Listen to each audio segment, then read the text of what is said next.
His own fault. He's not exactly open to competition. A monopoly, to be exact. We are working on a bill. It's called the Equalization of Opportunity. It proposes to limit the number of businesses that any one person owns to one business.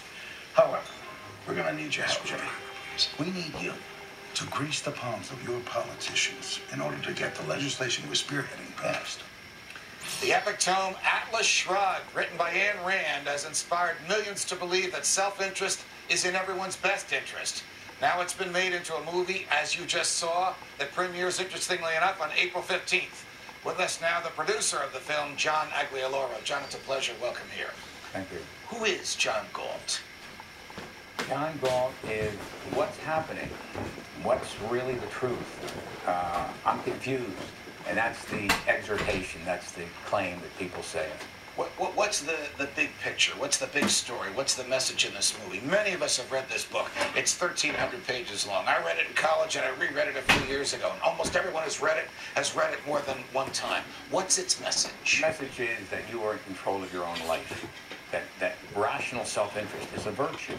That when you live for yourself and are responsible each and every day and take care of what your responsibilities are, you've done your part to help society. What would Ayn Rand say if she were here today, where Jefferson's predictions have almost come true? In the long march of history, power of the government grows and liberty shrinks.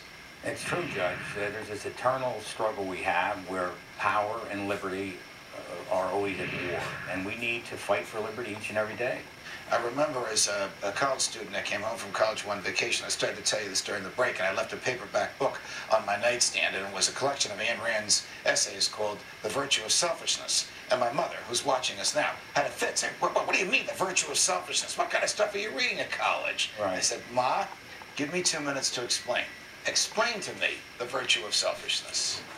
Well, when the alarm rings early in the morning, it's the responsibility of all of us to get up, get in the boat, and pull in the oar. You can go to the front of the boat or the back of the boat, but you gotta pull the oar. It's your responsibility to be purposeful, to be gainfully involved in something that you love, and take care of you, and the rest will take care of itself. Instead, we have a government that wants to take care of people in return for the people surrendering their freedom to the government. Yeah, look at today's 8.8% unemployment rate. It's the government that says it's bailing out the private sector. It's the private sector bailing out the government with that number. John Aglialoro, when and where can we see this movie, Atlas Shrugged? April 15th.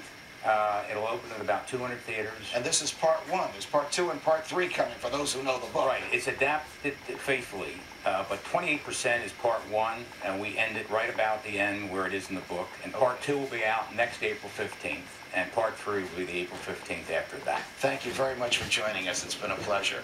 Coming up, the plain truth on what happens when the government lies to you over and over